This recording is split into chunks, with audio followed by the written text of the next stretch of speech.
हार की जीत।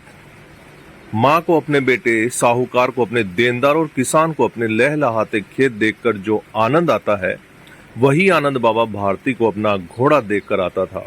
भगवत भजन से जो समय बचता वह घोड़े को अर्पण हो जाता। वह घोड़ा बड़ा सुंदर था, बड़ा बलवान। उसके जोड़ों का घोड़ा सारे इलाके में न था। बाबा भारती उसे सुल्तान कहकर पुकारते थे।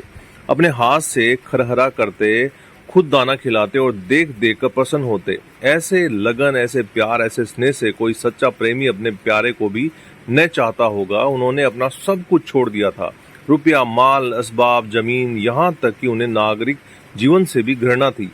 अब गांव से बाहर एक छोटे से मंदिर में रहते और भगवान का भजन करते थे, परंतु सुल्तान से बिछुड़ने की वेदना उनके लिए असह्य थी। मैं इसके बिना नहीं रह सकूंगा, उन्हें ऐसी भ्रांति सी हो गई थी। वे उसकी चाल पर लट्टू थे। कहते ऐसे चलता है जैसे मोर घटाघट को देखकर नाच रहा हो। गांव के लोग इस प्रेम को देखकर चकित थे। कभी कभी कनखियों के से इशारे करते थे, परंतु बाबा भारती को इसकी परवाह न थी। जब तक संध्या समय सुल्तान पर चढ़कर 8-10 मील का चक्कर न लगा लेते, उन्हें चैन नहीं आता। खड़क सिंह उस इलाके का प्रसिद्ध डाकू था। उसका नाम सुनकर कांपते थे लोग। होते होते सुल्तान की कीर्ति उसके कानों तक भी पहुंच गई। उसका हृदय उसे देखने के लिए अधीर हो उठा। वह एक दिन दोपहर के समय बाबा भारती के पास पहुंचा और नमस्कार करते हुए बैठ गया। बाबा भारती ने पूछा, खड़क सिंह, क्या हाल है? खड़क सिंह ने सिर झुकाकर उत्तर दिया, आपकी दया है। कहो इधर कैसे आ गए? सुल्तान की चाह खींच लाई बेहतरीन जानवर है, देखेंगे तो प्रसन्न हो जाओगे। मैंने भी बड़ी प्रशंसा से सुनी है। उसकी चाल तुम्हारा मन मोह लेगी। कहते हैं देखने में भी बहुत सुंदर है। क्या कहना है?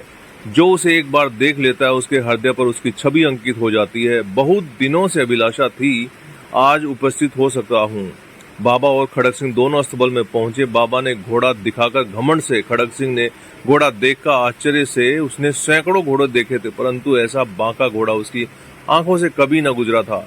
सोचने लगा, भाग्य की बात, ऐसा खड़क सिंह के पास होना चाहिए। इस साधु को ऐसी चीजों से क्या लाभ? कुछ देर तक आश्चर्य से चुपचाप खड़ा रहा। उसके पश्चात हृदय में हलचल होने लगी। बालकों की सी अधीरता से बोला, परंतु बाबा जी, इसकी चाल न देखी तो क्या? बाबा जी भी मनुष्य ही थे। अपनी वस्तु की प्रशंसा देखने और दूसरों के मुख से सुनने के लिए उनका हृदय अधीर हो गया। घोड़े को खोलकर बाहर लाए और उसकी पीठ पर हाथ फेरने लगे। एकाएक उचक्कर सवार हो गए। घोड़ा वायु वेग से उड़ने लगा। उसकी चाल देखकर, उसकी गति देखकर खड़क सिंह के हृदय पर सांप लौट गए। वह डाकू था और जो वस्तु उसे पसंद आ जाए उस पर अपना अधिकार समझता था। उसके पास बाहुबल था और आदमी भी।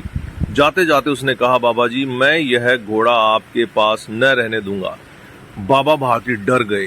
अब उन्हें रात को नींद न आती थी। सारी रात अस्तबल की रखवाली में काटने लगे। प्रतिक्षण खड़क सिंह का भय लग रहा, परंतु कई माह बीत गए और वह न आया। यहाँ तक कि बाबा भारती कुछ लापरवाह हो गए और इस भय को स्वप्न के भय की नाई मिथ्या समझने लगे। संध्या का समय था। बाबा भारती सुल्तान की पीठ पर सवार होकर घूमने जा रहे थे।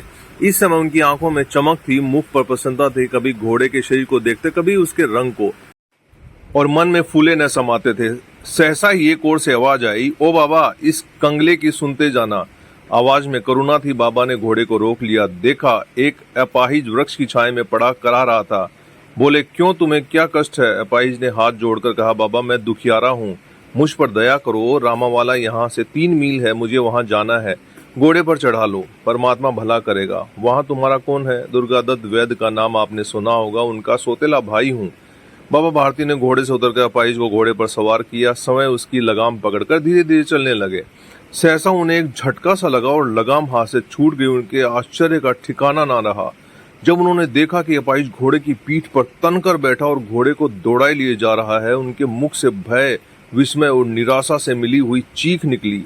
वह अपाहिज डाकू खड़क सिंह था। बाबा भारती देर तक चुप रहे और कुछ समय पश्चात कुछ निश्चय करके पूरे बल से चिल्लाकर बोले, जरा ठहर जाओ। खड़क सिंह ने यह आवाज सुनकर घोड़ा रोक लिया और उसकी गर्दन पर प्यार से हाथ फेरते हुए कहा, बाबा जी, यह घोड़ा अब न दूंगा, परंतु एक बात सुनते जाओ। खड़क सिंह ठहर गया। बाबा भारती ने निकट जाकर उसकी ओर ऐसी आंखों से देखा जैसे बकरा कसाई की ओर देखता है और कहा, यह घोड़ा तुम्हारा हो चुका है। मैं तुमसे इसे वापस करने के लिए नहीं कहूंगा, परंतु खड़क सिंह, केवल एक प्रार्थना करता हूँ, इसे अस्वीकार न करना, नहीं तो मेरा दिल टूट जाएगा। बाबा जी, आज्ञा कीजिए, मैं आपका दास हूँ, केवल यह घोड़ा न दूंगा। अब घोड़ा का नाम न लो, मैं तुमसे इस विषय में कुछ नहीं कहूंगा। मेरी प्रार्थना केवल यह है कि इस घटना को किसी के सामने प्रकट न करना। खड़क सिंह का मुंह आश्चर्य से खुला रह गया। उसका विचार था कि उसे घोड़े को लेकर यहाँ से भागना पड़ेगा, परंतु बाबा भारती ने स्वयं उसे कहा कि इस घटना को किसी के सामने प्रकट न करना, इससे क्या प्रयोजन सिद्ध हो सकता है। खड़क सिंह ने बहुत सोचा, बहुत सिर मारा, परंतु कुछ समझ न सका। हारकर उसने अपनी आंखें बाबा भारती के मुख पर गड़ा दी और पूछा, बाबा जी, इसमें आपको क्या डर है? सुनकर बाबा भारती ने उत्तर दिया, लोगों को यदि इस घटना का पता लग गया तो वो किसी गरीब पर विश्वास नहीं करेंगे। और यह कहते कहते उन्होंने सुल्तान की ओर से इस तरह मुंह मोड़ लिया जैसे उनका उससे कभी कोई संबंध ही नहीं रहा हो। बाबा भारती चले गए, परंतु उनके शब्द खड़क सिंह के कानों में उसी प्रकार गूंज रहे थे। सोचता था कैसे ऊंचे विचार हैं, कैसा पवित्र भाव है, उन्हें इस घोड़े से प्रेम था। इसे देखकर उनका मुख फूल की नाई खिल जाता था। कहते थे, इसके बिना मैं रह न सकूंगा। इसकी रखवाली में वे कई रात सोए नहीं, भजन भक्ति न कर रखवाली करते रहे, परंतु आज उनके मुख पर दुख की रेखा तक दिखाई न पड़ती थी।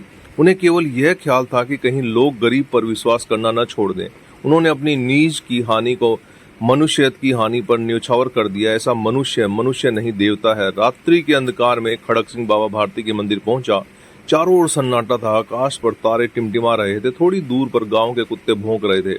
मंदिर के अंदर कोई शब्द सुनाई नहीं देता था। खड़क सिंह सुल्तान की बाग पकड़े हुए था। वह धीरे धीरे अस्तबल के फाटक पर पहुंचा। फाटक किसी वियोगी आंखों की तरह चौपट खुला था। किसी समय वहां बाबा भारती स्वयं लाठी लेकर पहरा देते थे, परंतु आज उन्हें किसी चोरी, किसी डाके का भय न था। हानि ने उन्हें हानि की तरफ से बेपरवाह कर दिया था। खड़क सिंह ने आगे बढ़कर सुल्तान को उसके स्थान पर बांध दिया और बाहर निकलकर सावधानी से फाटक बंद कर दिया। इस समय उसकी आंखों में नेकी के आंसू थे। अंधकार में रात्रि ने तीसरा पहर समाप्त किया और चौथा पहर आरंभ होते ही बाबा भारती ने अपनी कुटिया से बाहर निकल ठंडे जल से स्नान किया। उसके पश्चात इस प्रकार जैसे कोई स्वप्न में चल रहा हो, उनके पांव अस्तबल की ओर मुड़े, परंतु फाटक पर पहुंचकर उनको अपनी भूल प्रतीत हुई।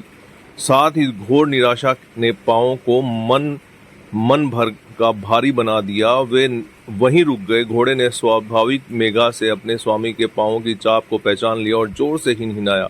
बाबा भारती दौड़ते हुए अंदर घुस गए और अपने घोड़े के गले से लिपटकर इस प्रकार होने लगे जैसे बिछड़ा हुआ पिता चीरकाल के पश्चात पुत्र से मिलकर होता है।